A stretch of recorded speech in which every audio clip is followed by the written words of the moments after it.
वामभागम् बाणौ महासायक चारुचापं नमामि रामं रघुवंशनाथम्। यत्र यत्र रघुनाथ कीर्तनं तत्र तत्र कृतमस्तकाञ्जलिम्। बाष्पवारि परिपूर्णलोचनं मारुतिं नमत राक्षसान्तकम्। गोविंद मेरी यह प्रार्थना है, भूलूं न मैं नाम कभी तुम्हारा। निष्काम होके दिन रात गाऊं गोविंद दामोदर माधवेति। देहांत काले मम सामने हो, बंसी बजाते मन को लुभाते। गाता यही मैं तननाथ त्यागूं गोविंद दामोदर माधवेति। याज्ञवल्क्य भरद्वाज मुनि उमा समेत महेश, बंदौ तुलसीदास पुनि कागभूषुंड खगेश। सिया मांडवे उर्मिला श्रुति कीरति बरबाम, चार ललन चारो लली तुलसी करत प्रणाम।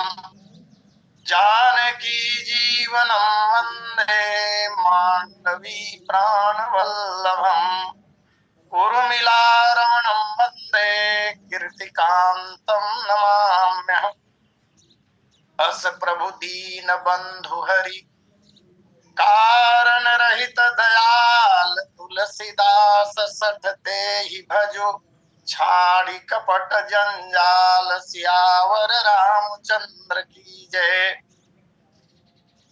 परम इष्ट प्रभु श्री सीता रामचंद्र जी महाराज, भगवान भूत भावन शंकर जी, अंजनी नंदन हनुमान जी महाराज, कालजयी ग्रंथ श्रीमद रामचरितमानस के प्रणेता गोस्वामी जी महाराज, श्री राम कथा लिंक से जुड़े हुए समस्त समादरणीय महानुभावों, अर्चनीय वंदनीय पूजनीय माताओं तथा बहनों, इस पावन कार्यक्रम के संयोजक एवं संचालक आदरणीय श्री पटेल जी, आज के प्रथम लिंक के कथा व्यास पूज्य चरण पंडित वैष्णव जी महाराज एवं तृतीय लिंक में जिन्हें हम सुन पाएंगे पूज्य श्री वर्मा जी मानस चंचरिक।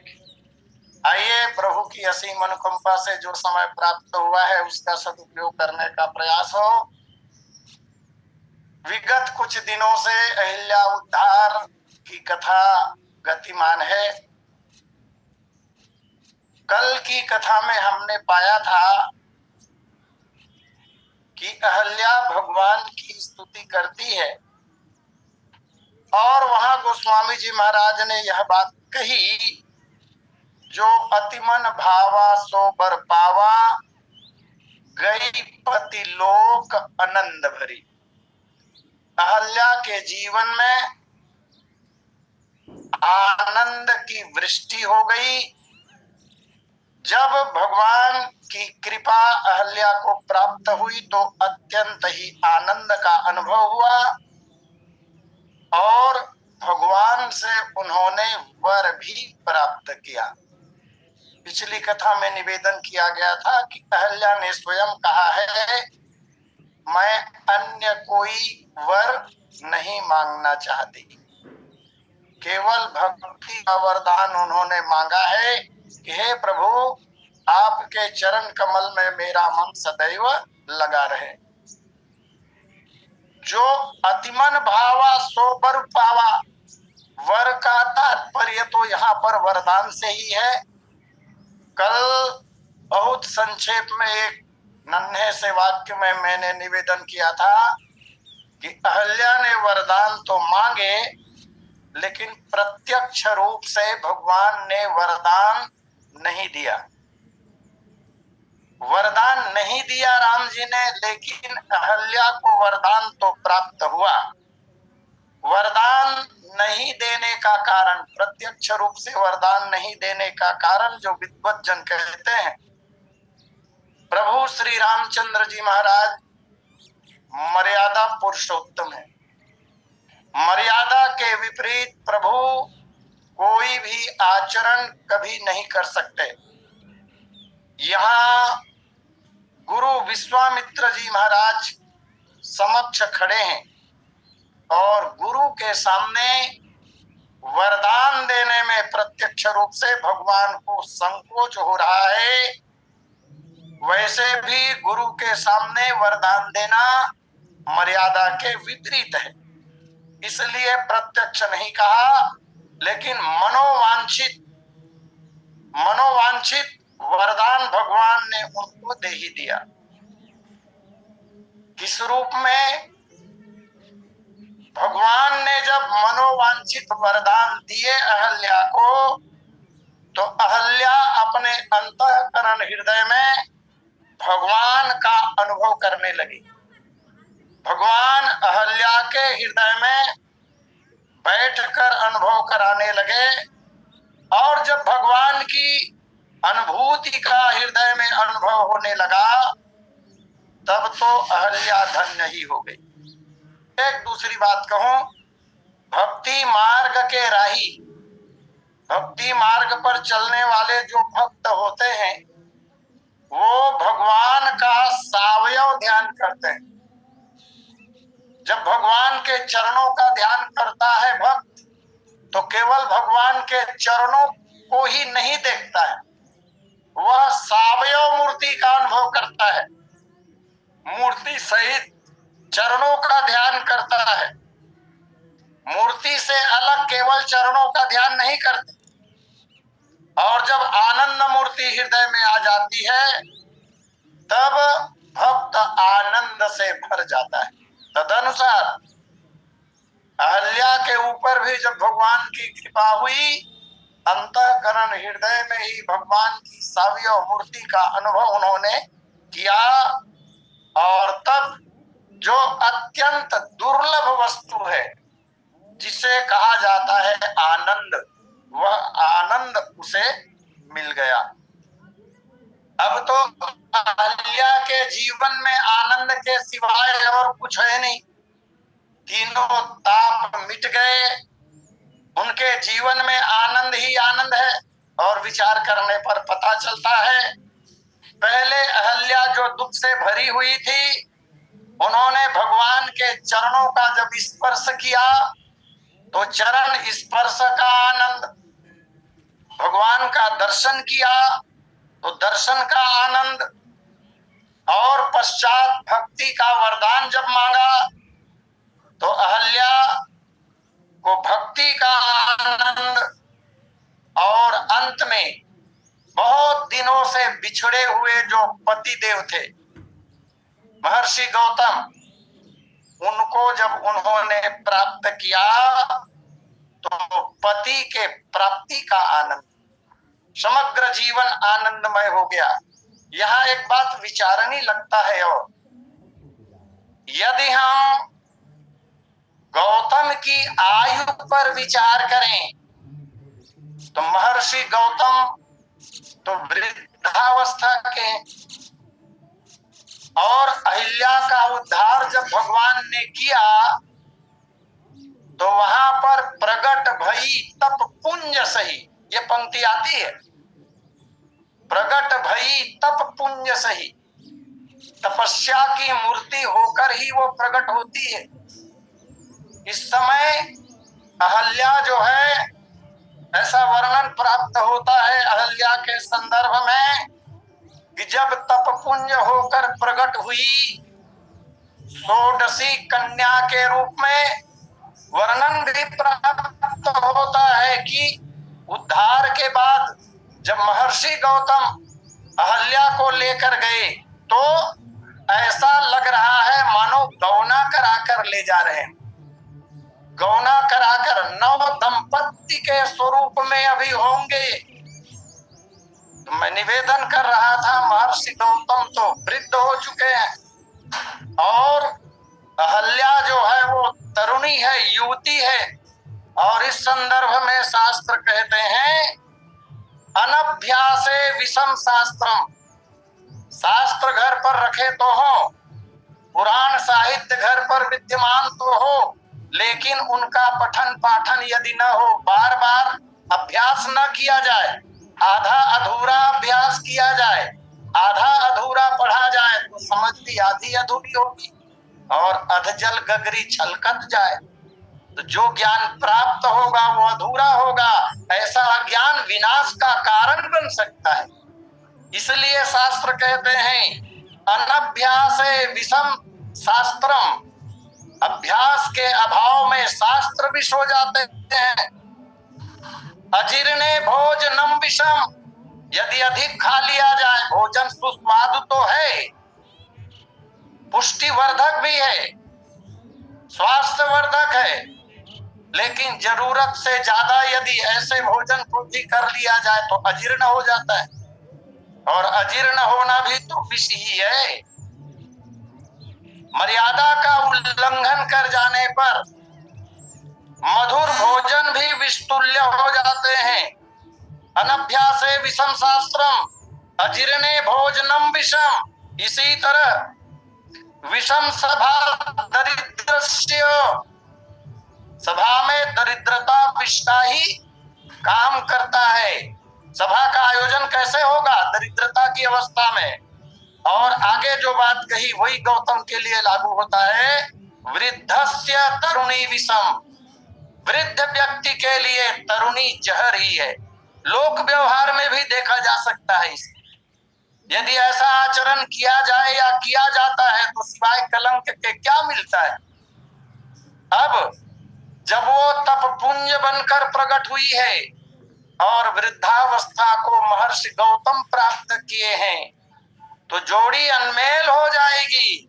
और इसलिए यहाँ वर का एक दूसरा अर्थ जो हो सकता है, आग्रह नहीं है, जो हो सकता है, वर जो भगवान ने दिया, तो जैसे अहल्या तरुणी है इसी तरह महर्षि गौतम का भी रूपांतरण हो गया। तब गौने की तरह लिवाकर अहल्या को अपने साथ ले जाते हैं। और निवेदन करो, किसी भी अवस्था के अपने स्वामी को पति कहा जा सकता है, लेकिन वर किसे कहेंगे? विवाह के अवसर पर ही दूल्हे को वर कहा जाता है। तो मुझे एक बात स्मरण आता है, और अभी अभी जब आदरणीय श्री पटेल जी ने सियावर रामचंद्र की जय कहा, हम लोग भी कहते ही हैं, सब लोग सियावर रामचंद्र की जय ऐसा कहते हैं, लेकिन ध्यान नहीं गया था, ईमानदारी की बात। तब अभी जब मैंने सुना कथा के आरंभ में तो थोड़ा ध्यान गया, सियावर रामचंद्र की जय, सियापति नहीं कहा आपने, पति बूढ़े को भी कहा जाएगा, लेकिन वर तो तरुण पति को ही कहा जाएगा ना। तो यहाँ पर भी वर का ऐसा अर्थ संभव है। वर हो गए महर्षि गौतम, और फिर अहल्या जो है वो पति लोक को गमन कर रही है, जा रही है। सत्योपाख्यान में एक सूत्र प्राप्त होता है, जो अर्थ अभी वर का मैं कह रहा था, संस्तूय रघुनाथम सा पत्या सह गता पुनः, उनके साथ पुनः गई। तो एक बार और गई थी, कब? जब जाना ही कहे, यद्यपि वहां भगवान ब्रह्मा ने अपनी कन्या अहल्या को सौंपा था, विवाह का प्रसंग जो था उनका, इस तरह। और गीतावली में गोस्वामी जी महाराज कह रहे हैं, शिला छोर छुअत अहल्या भई दिव्य देह, गुण पेखे पारस के पंक रूह पाए के, राम के प्रसाद गुरु गौतम खसम भये, राव रेहु सतानंद पूत भये माय के।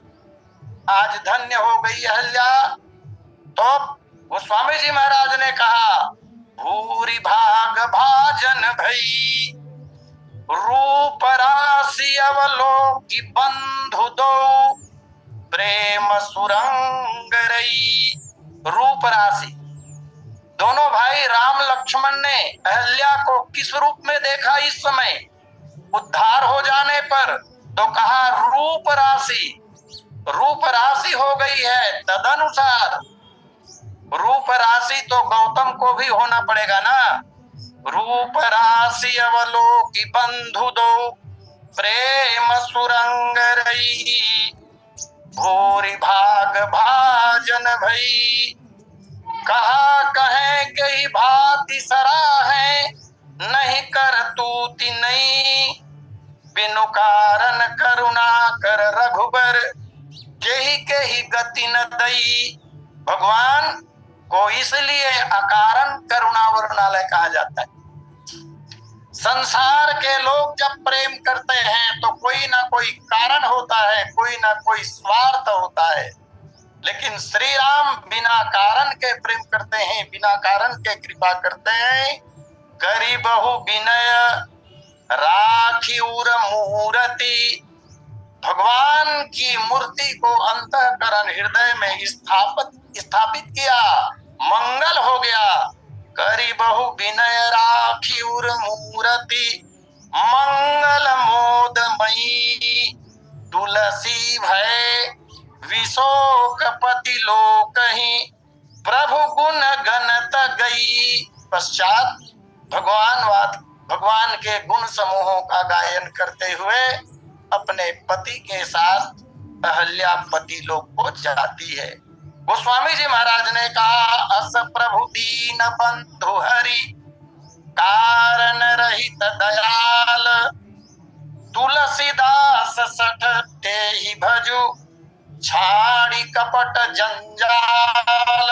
अस प्रभु दीन बंधु, अस भगवान श्री रामचंद्र जी महाराज ऐसे दीन बंधु है।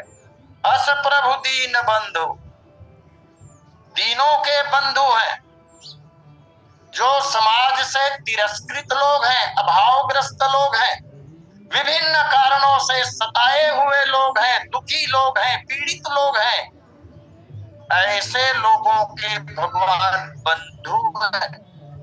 और तभी तो भगवान ने दीन बंधु होने का परिचय इस पावन प्रसंग में कितना सुंदर दिया।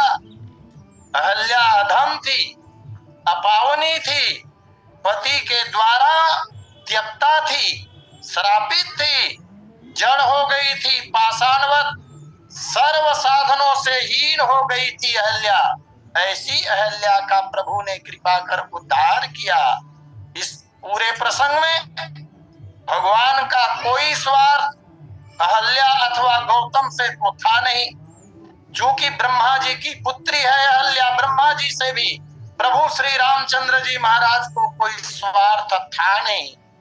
और तब गोस्वामी जी महाराज कहते हैं, अस प्रभु दीन बंधु, ऐसे राम दीन हितकारी, कारण रहित दयाल, दयाल है, दया करते हैं बिना कारण के। अति कोमल करुणा निधान, बिनु कारण पर उपकारी, ऐसे राम दीन हितकारी।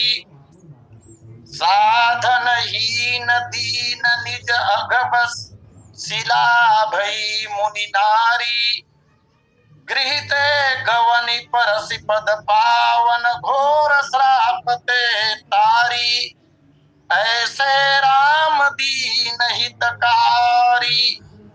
ऐसे प्रभु का भजन करना चाहिए। तुलसीदास जी महाराज कह रहे हैं, तुलसीदास सठ तेहि भजु, छाड़ी कपट जंजाल। तुलसीदास जी अपने मन से कह रहे हैं, नहीं तो आजकल शब्द जो है वो विवादित हो जाते हैं, शब्द और वाक्य विवादित हो जाते हैं। कोई ये ना समझे कि तुलसीदास जी ने अन्य किसी को सठ कह दिया हो, ऐसा नहीं। तुलसीदास जी महाराज ने अपने मन को ही सठ कहा। अरे सठ मन, ऐसे कारण रहित दयाल प्रभु का भजन तू क्यों नहीं करता। और तब संदेश गोस्वामी जी महाराज का, भगवान के ऐसे स्वभाव को जानकर, अति कोमल रघुबीर स्वभाव, यद्यपि अखिल लोक कर राव। भगवान के ऐसे स्वभाव को जानकर समझकर नहीं भजता, इसलिए गोस्वामी जी महाराज स्वयं के मन को सत कहते हैं। प्रभु का भजन क्यों नहीं करता? देखो तो महाशिला को भगवान ने कृपा करके नारी बना दी, और जब शिला का उद्धार हो गया तो क्या हमारा उद्धार नहीं होगा? निश्चित रूप से होगा, इसमें कोई संदेह हो ही नहीं सकता। अच्छा, तुलसीदास सठता ही भज, छाड़ी कपट जंजाल। कपट और जंजाल का त्याग करके भगवान का भजन करना चाहिए। ये गोस्वामी जी महाराज का मत है, क्योंकि भगवान राम स्वयं कहते हैं, निर्मल मन जन सो मोहि पावा, मोहि कपट छल छिद्र न भावा। अगर ऐसा किया जाए, कपट का त्याग करके भगवान का स्मरण किया जाए, तो बटन दबाने पर बल्ब जलने में देरी हो सकती है, लेकिन भगवान की कृपा होने में देरी नहीं हो सकती। गोस्वामी जी महाराज का उद्घोष है, मन क्रम बचन छाड़ी चतुराई, भजत कृपा करिहि रघुराई। इस तरह गोस्वामी जी महाराज कहते हैं कि छाड़ी कपट जंजाल। कपट तो बहुत प्रकार के हैं, बहुत प्रकार के कपट हैं। मन में बात अलग हो, मन में भाव अलग हो, और उससे भिन्न प्रकार का आचरण जब किया जाए तो उसी का नाम तो कपट है। कहने में मुझे कोई संकोच नहीं।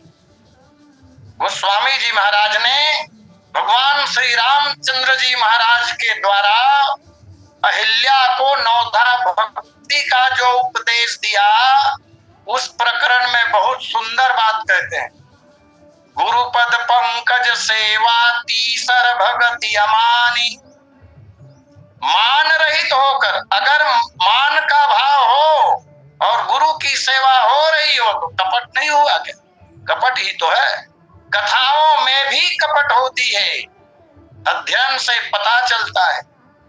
लालच में कथा कहना भी तो कपट है। लालच का भाव यदि अंदर में हो, आकाश वृत्ति से कथा हो तो प्रणम्य है। आकाश वृत्ति, आकाश से अपने आप पानी गिरता है, ठीक इसी तरह भगवत कृपा से जो मिल जाए उस पर संतोष रखकर यदि कथा कही जाए तो वो स्वागत योग्य और प्रणम्य है। कथा में लालच का भाव रखकर कथा कहना, ठेके पर कहना तो और ज्यादा निंदनीय। आइए, छाड़ी कपट जंजाल। अब कपट क्या है? तो बड़ी सुंदर बात कही गई है मानस जी में, गृह कारक नाना जंजाला, जे अति दुर्गम शैल विशाला। ये गृह कारज नाना जंजाला, यही सब जंजाल है। इनका त्याग करके भगवान का भजन करना चाहिए। कपट का त्याग करने से क्या होगा? ये बात क्यों कही गई होगी कि भाई कपट न करो? कपट का त्याग करके भगवान का भजन किया जाना चाहिए, अपना कर्तव्य समझकर।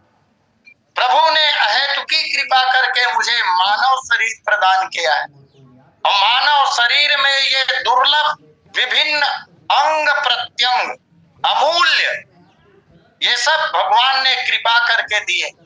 फिर इसे जीवित रखने के लिए निःशुल्क रूप में ये हवाएं, ये प्रकाश, ये जल, ये पृथ्वी, ये अन्नादि पदार्थ जो हमारे लिए भगवान ने प्रकृति में दिए, कौन सा शुल्क हमने चुकाया है? इतना जब भगवान ने हमारे लिए किया है तो क्या एक घड़ी आधो घड़ी आधो की पुनियाद, इतना भी नहीं हो सकता। इसमें भी कपट। ये और जब कपट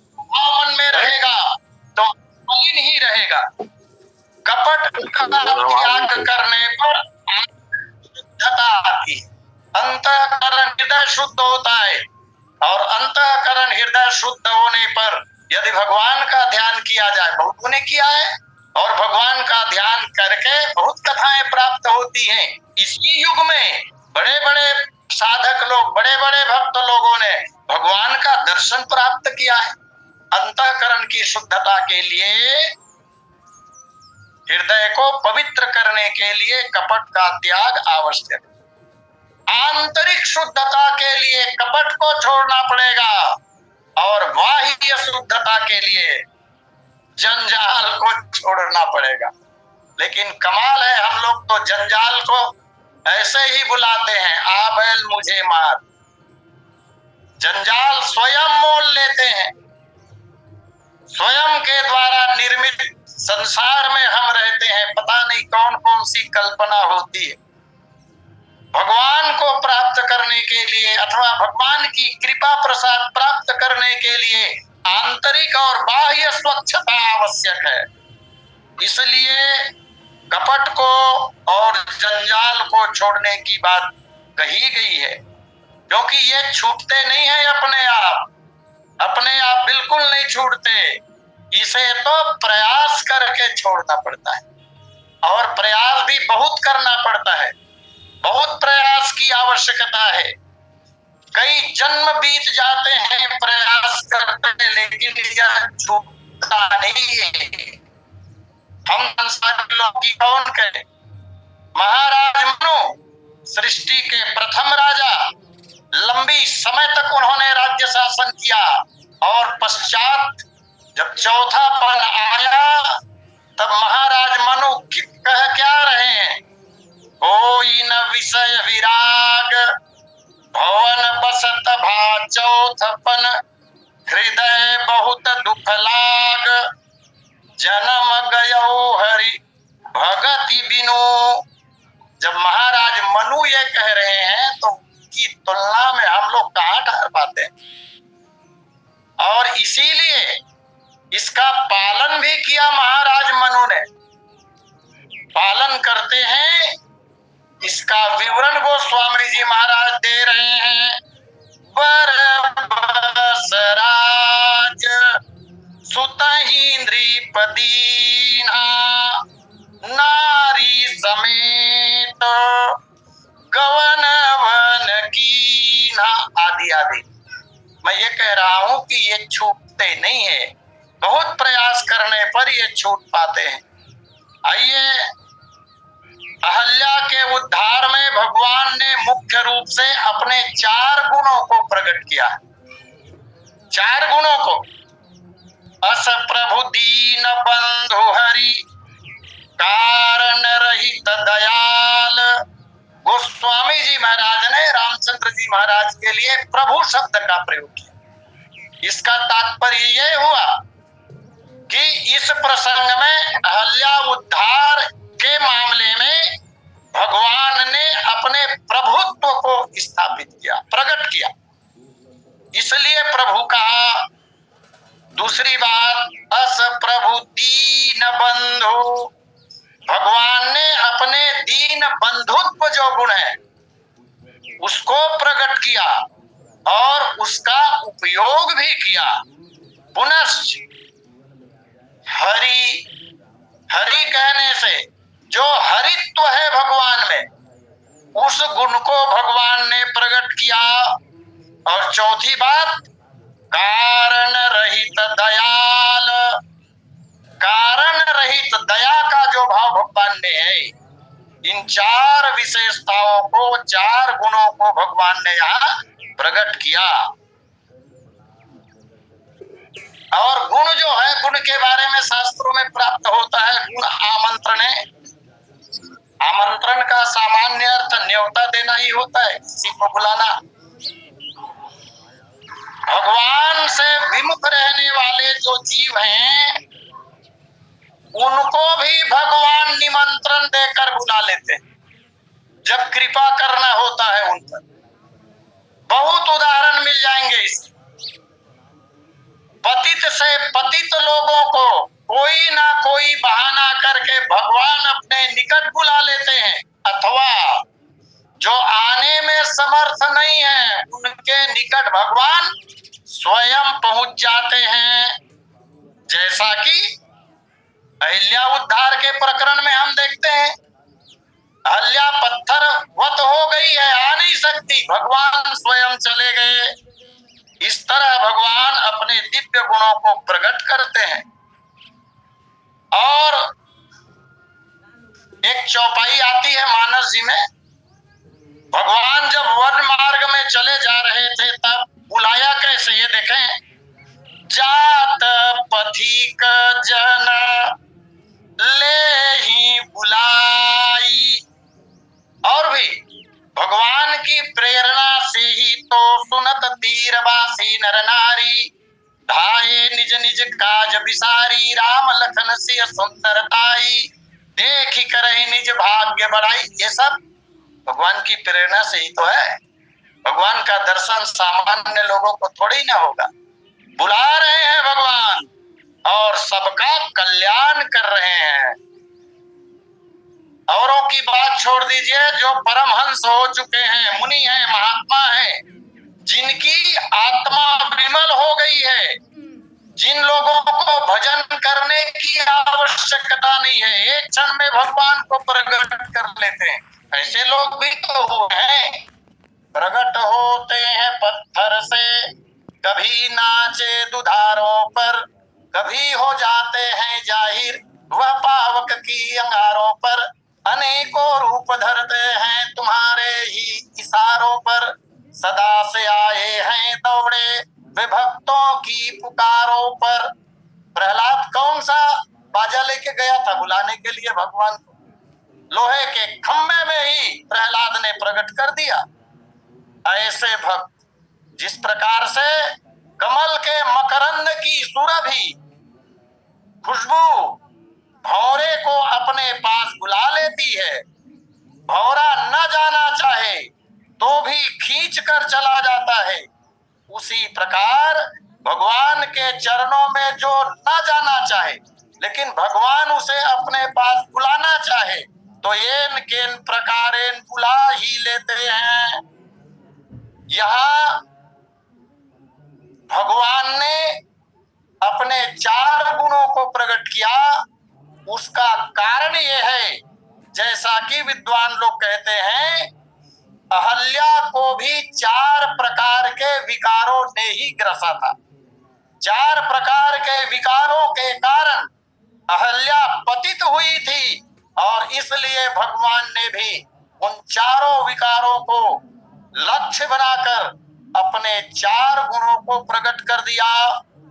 थोड़ा समय है, अस्तु निवेदन।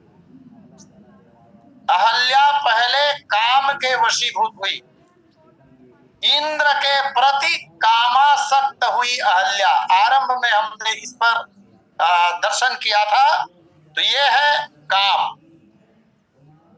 और अहल्या ने यह भी कहा था कि देवताओं का राजा इंद्र जो है वो मुझे पाना चाहता है, ये मेरा सौभाग्य है। इंद्र माने बड़ी गद्दी पर बैठने वाला देवराज मुझे पाना चाहता है, अस्तु मेरी महत्ता अधिक है। तो ये है लोभ। अहल्या के जीवन में काम भी आया और लोभ भी आया। और फिर अहल्या ने विचार किया होगा कि देवराज इंद्र सची और तमाम अप्सराओं के होते हुए मुझे क्यों पसंद कर रहा है, मुझे क्यों आमंत्रित कर रहा है, मुझसे प्रणय निवेदन क्यों कर रहा है। तो विचार करने पर उसे पता चला कि मैं अतीव सुंदरी हूँ, और थी तो अतीव सुंदरी। चंपावरण मृगलोचनी। गुरुदेव विश्वामित्र ने राम जी से कहा था, हे राम, चंपावरण मृगलोचनी, यह गौतम की बाम, चरण कमल रज चाहती, कृपा करहु श्री राम। चंपावरणी 2 ही तो माताएं जगत में हुई हैं। एक तो माता अहल्या को चंपावरणी कहा गया है, और दूसरा भगवती पराम्बा सीता को चंपावरणी कहा गया है। इसलिए तो चंपा के बगीचे में रहने वाला भौरा चंपा का रस नहीं लेता, क्योंकि सीता जी का स्वरूप चंपा जैसा है। इस अस्तु भौरे के लिए माता सीता जगत जननी होने के कारण माता है, और माता के रंग से मिलता जुलता चंपा है, तो वह भी उसे भी मातृभाव से देखता है। और चौथी बात, इन तीन दुर्गुणों के कारण, काम, लोभ और अपने सौंदर्य का अभिमान, इन तीन विकारों के कारण अहल्या को मोह हो गया। यहाँ मोह का तात्पर्य अज्ञान। तो इन चार कारणों से अहल्या जो है वो पतित हुई थी, इसलिए भगवान ने भी अपने चार गुणों को प्रकट करके और अहल्या का उद्धार कर दिया। अब अहल्या निष्काम हो गई है, अहल्या के जीवन से काम वासनाएं दूर हो गई हैं।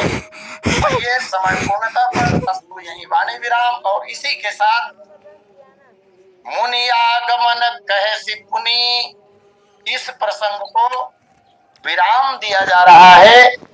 और फिर आगे श्री रघुवीर विवाह, रामचरितमानस जी के 84 प्रसंगों में से 8वें प्रसंग पर चर्चा का। बोलिए सियावर रामचंद्र की जय। बोलिए सियावर रामचंद्र की जय।